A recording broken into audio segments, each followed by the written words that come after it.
everyone, welcome back to the channel. I hope you're all doing well out there. And today, since Maxxxine has dropped and I've seen it and I reviewed it, we're going to rank the X Trilogy, Ty West's X Trilogy. So before we get into it, do me a favor, like, comment, and subscribe. Join me here. I greatly appreciate that. It's free. I greatly appreciate it. And also, shameless plug as always for my TeePublic page and my Zazzle page. I will leave a link for both of those down below if you decide you want to check those out. There's tons of designs over there. And Zazzle has a lot of options. You can get hats, ornaments, a lot of different stuff. So if you want to check it out, those links will be down below. And now we have the whole trilogy of Ty West's X Trilogy. And we're going to rank them right now. It's only 3 films. At number 3, first of all, before we get going here, I love all 3 of these films. So ranking these is tough. I think I gave them all the same ratings when I just gave Maxxxine 9.5 out of 10. I think I gave Pearl and X 9.5 out of 10. So this is just how I feel right now. This could always change in the future, but right now, this is my ranking of these 3 films. At number 3, I'm going to go with Pearl. Pearl is the prequel to X that came out right after X, same year, but later in the year. And it tells the story of Pearl, her hopes and her dreams, set in 1918 during World War I. Her husband's off to war. She's stuck on her farm in the middle of Texas, in the middle of nowhere, with her parents. Her father is stuck in a wheelchair. He's infirmed due to the Spanish influenza. And her mother is very controlling. But there's a reason why her mother has a short leash on Pearl. And we see that throughout the film up until she inadvertently kills her mother, well, severely injures her, and her mother dies in the basement. And we get to see Mia Goth. This is her show. All the actors are great here, as in all the films. But this film especially is Mia Goth's show, and she knocks it out of the park. And I love Ty West's decision. All 3 of these movies feel very different. The styles. This is much more Technicolor, like Wizard of Oz type of film. Like, everything's bright, and the colors are vivid. It looks gorgeous. And Mia Goth gives a great performance. She should have gotten nominated for an Oscar based on this performance alone. Especially that monologue at the end. I don't know how she got ignored, but unfortunately, horror for the most part, not all the time, but for the most part gets ignored. And it's a damn shame that girl did not get nominated for an Oscar for this performance, because she gives a stellar performance here. I really like this film. Again, these 3 could be tied, but a ranking video, you got to rank them. So I had to make a decision. So at number 3, I'm going to go with Pearl, the prequel to X. At number 2, I'm going to go with the brand new film, Maxxxine. I really like this film. I did have some issues with it. There are a few little issues, like the twist of who's killing people. They give it away in the first minute of the film, unfortunately. I wish Ty West would have kept that for later. It would have made the twist a little bit more, oh crap, that's who's been doing this. So I felt like that was kind of something that should have been held back, because you knew kind of right away who the killer was once it started happening and all these people started getting killed off around Maxxxine. It was kind of obvious because they give it away in the first minute of the film, literally the first minute of the film.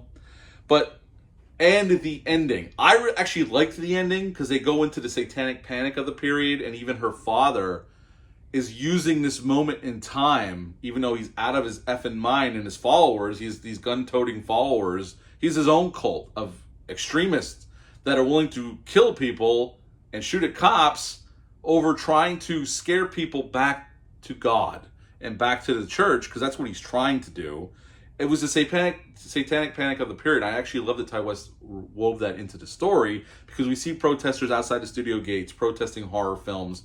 And we even see some of that with the music when they had the Christian Coalition had the music list out about which bands were they considered satanic, which was complete bullshit. I remember my mom and dad weren't overly religious, but I remember them asking me about some of the music I had. And my mom was like, oh, that was on the list, right? I'm like, yeah, they're not satanic. Like, I'm a big Iron Maiden fan. Iron Maiden's about as far away from satanic. They always sing about history and stuff like that. None of their movies, they might have maybe what people might perceive as satanic imagery, but there's no Satanism in any of their freaking songs. So I always found that funny. Def Leppard was on that list. It was crazy. Twisted Sister, because they even show footage of Dee Snider in Congress testifying. It was just a ridiculous time period. But they even mention, like the director mentions to Maxxine about, oh, when people, it's easier to control people that are scared. And that's basically what her father's trying to do. I don't mind that he had his own like cult and he was trying to make his point, even though he's out of his mind and he's killing these people in gruesome and graphic ways. I just think once we hit that point where Maxxine goes to the mansion, this is just my negatives, and we'll get in my positives. And if you saw the review, you know what I love this film, but these are my issues with the film. We get to the mansion, it's revealed that it's their dad, and we're racing towards the end. Like, it gets, I would have liked that set up a little bit more. I'm interested to find out, how did he convince all these people to shoot at cops and be willing to kill people, all in the name of scaring people back to the church? It fascinates me. And the ending is kind of just glossed over. Like, we rush through it, and then we get to the ending, and that's the end of the film. So those are my major problems with the film. But overall, all the performances are top-notch here. Kevin Bacon, I know people are complaining about his performance. I think he's great here. And I love that he's chewing the shit out of the scenery. He's basically the slimy, sleazy Arbogast detective from Psycho. I mean, there's a lot of parallels to Psycho here. Also, it's very Giallo-esque. Ty West is no doubt paying homage to Giallos, the way it's shot, the lighting, the way he frames that kill in the VHS store with the Rambo knife. I mean, that's right out of a Giallo film. I mean, if you've seen Giallo films, yes, that's right out of a Dario Argento film or a Mario Bava film. So I love that. The neon, the 80s feel. It's definitely dripping with atmosphere and vibe.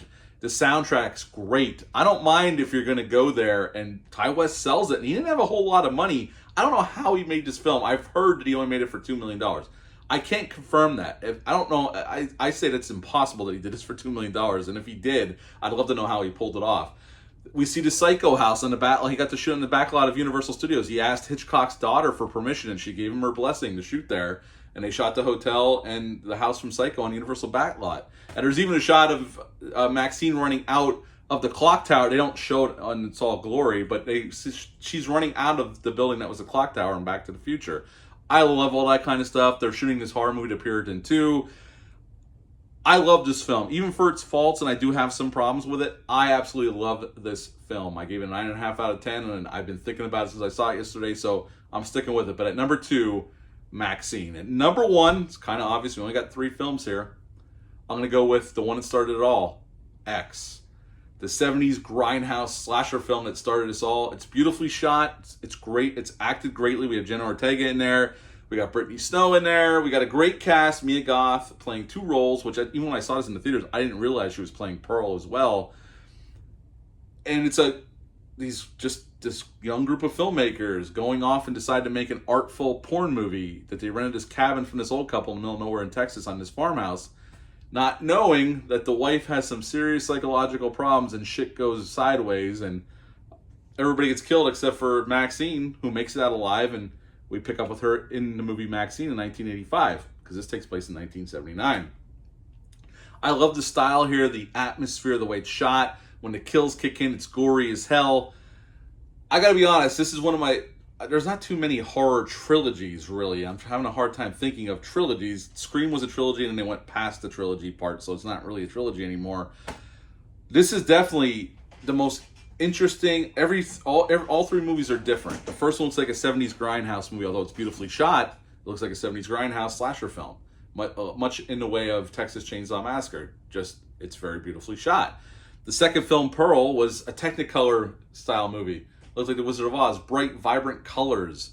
I absolutely love the look of that film. And then we get Maxxine, which was going for a Giallo-esque look, and it definitely sells it. So all 3 films are very much different in the way it looks, and I appreciate that. Ty West giving us that, and it's one of my favorite trilogies. Honestly, I love this trilogy. It's a trilogy I'm going to go back to over and over and over again, and I can't wait for Maxxine to get a 4K release. It's going to look gorgeous on my TV in 4K, just the way it's shot. I can't say enough good things about this. So yeah, number 1, the original X. So number 3, Pearl, number 2, Maxxine, and number 1, X.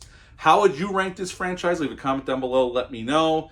Hit the thumbs up, hit the subscribe button, share this video. I would appreciate that. I'll be back soon with some more videos, but until next time, bye.